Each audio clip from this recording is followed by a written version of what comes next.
चलिए करते हैं अपनी कन्वर्स ऑफ पाइथागोरस थ्योरम। मैं पाइथागोरस थ्योरम ऑलरेडी अपलोड कर चुकी हूँ, आप एक्सरसाइज 7A की प्लेलिस्ट में देख चुके हैं। अब हम कन्वर्स पढ़ने जा रहे हैं। कन्वर्स क्या कहती है? कन्वर्स ऑफ पाइथागोरस थ्योरम कहती है in a triangle if the square of one side, अगर एक ट्राइंगल में स्क्वायर ऑफ वन साइड मतलब बिगर साइड, हाइपोटेन्यूज जिसे कहते हैं, उसका स्क्वायर किसके इक्वल है? Is equal to the sum of the square of other two sides. इन अदर दो साइड्स के सम के स्क्वायर के इक्वल है, स्क्वायर के सम के इक्वल है, then the angle opposite to the first side, जो एंगल है opposite to the first side longer side थी, उसके ऑपोजिट जो एंगल बन रहा है इज अ राइट एंगल। ये प्रूफ करना है कि जो फर्स्ट साइड थी, लॉन्गेस्ट साइड थी, हाइपोटेन्यूज था, उसके ऑपोजिट जो एंगल बन रहा है वो हमारा राइट एंगल है। ये प्रूफ करना है। तो कैसे प्रूफ करेंगे? हमें क्या क्या गिवन दे रखा है वो लिख लेते हैं। गिवन, हमें ये गिवन दे रखा है कि लॉन्गेस्ट साइड का स्क्वायर उसकी अदर टू साइड्स के स्क्वायर के सम के इक्वल है। तो इन ट्राइंगल ABC इन विच, अगर मैं ये ट्राइंगल ABC मानती हूँ तो जिसमें AB का स्क्वायर प्लस BC का स्क्वायर किसके इक्वल है? AC स्क्वायर के इक्वल है। ये हमें गिवन दे रखा है और हमें क्या बताना है? टू प्रूव, ये बताना है कि एंगल B, लॉन्गेस्ट साइड के ऑपोजिट वर्टेक्स का जो एंगल है वो 90 डिग्री है, राइट एंगल है। तो एंगल B हमारा 90 डिग्री है, ये प्रूफ करना है। तो कैसे करेंगे? हम ट्राइंगल्स पढ़ रहे हैं, सिमिलैरिटी पढ़ रहे हैं, तो हमें इस ट्राइंगल को किसी ट्राइंगल के सिमिलर प्रूफ करना पड़ेगा।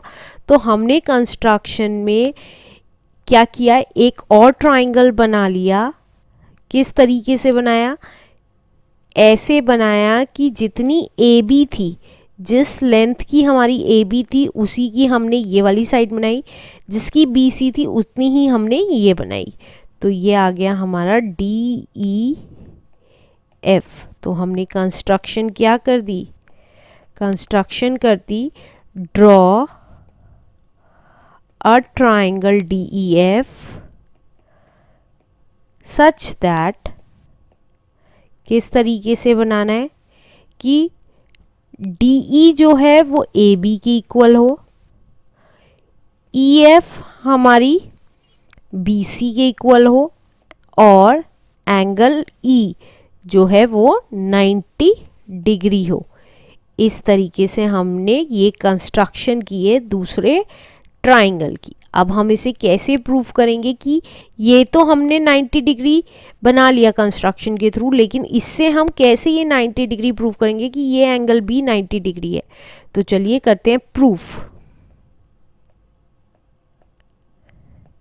अब देखिए, जो हमने कंस्ट्रक्शन के थ्रू ट्राइंगल बनाया है उसमें हमने 90 डिग्री का एंगल दिखाया है कि एंगल E हमारा 90 डिग्री है। तो हमारा क्या हो गया? जब 90 डिग्री है तो राइट एंगल ट्राइंगल हो गया। राइट एंगल ट्राइंगल में क्या लगती है? पाइथागोरस थ्योरम लगती है। तो हम कह सकते हैं in triangle DEF angle E क्या है? Angle E is 90 degree, right? So by using Pythagoras theorem,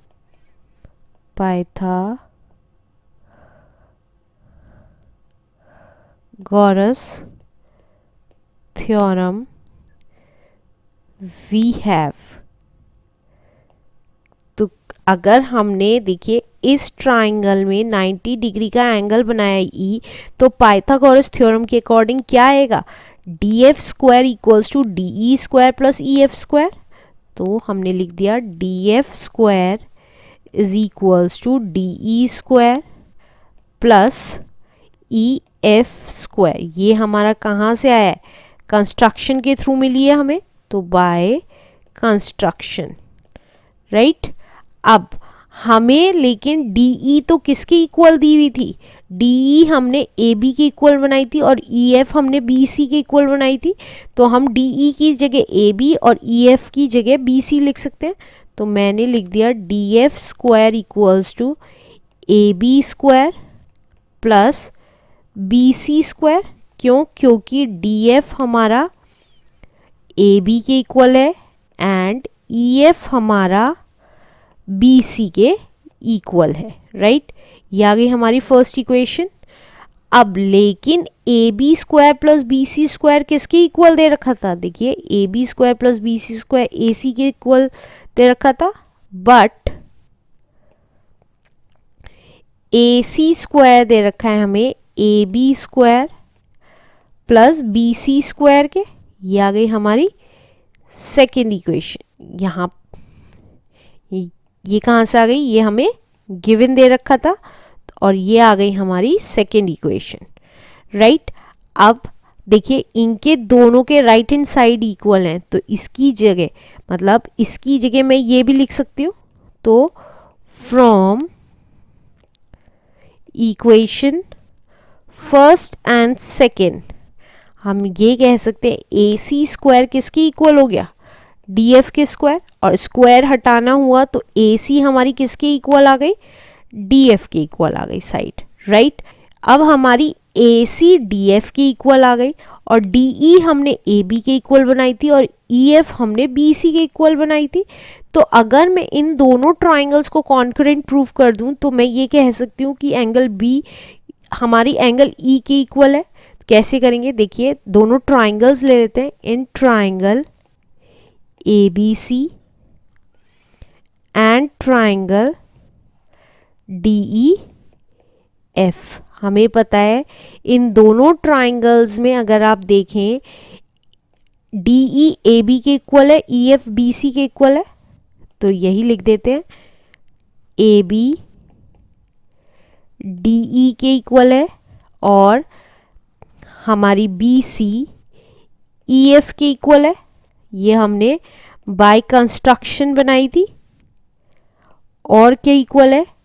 अब अगर आप देखेंगे अभी अभी हमने प्रूव किया है कि ए सी हमारा डी एफ के इक्वल है, प्रूव्ड अबव, प्रूव्ड अबव। अब जबकि हमारी तीनों साइड्स इक्वल आ गई हैं तो हम कह सकते हैं कि हमारे ट्राइंगल्स क्या हैं? कॉन्करेंट है। तो triangle A B C is concurrent to triangle D E F by S S S rule, right. Side rule से ये दोनों ट्राइंगल्स हमारे कॉन्करेंट प्रूव हो गए। अब जब कॉन्करेंट हो जाते हैं तो उनके कॉन्करेंट पार्ट्स भी हमारे इक्वल होते हैं, तो हम कह सकते हैं कि एंगल ई किसके इक्वल हो गया? एंगल बी के। तो ये हमने क्लास 9th में पढ़ा हुआ था। जब भी ट्राइंगल्स कॉन्करेंट हो जाते हैं तो उनके करस्पॉन्डिंग पार्ट्स कहें वो क्या हो जाते हैं?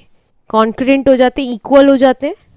तो हमने कहा angle B is equals to angle E equals to 90 degree by C P C T. तो यही हमें प्रूव करना था कि एंगल बी भी 90 डिग्री है। तो ये हमने प्रूव कर दिया कन्वर्स ऑफ पाइथागोरस थ्योरम से, ट्राइंगल्स को कॉन्करेंट प्रूव करके कि एंगल ई अगर 90 डिग्री है तो एंगल बी भी हमारा 90 डिग्री है। तो चलिए करते हैं अपनी एक्सरसाइज 7D क्वेश्चंस।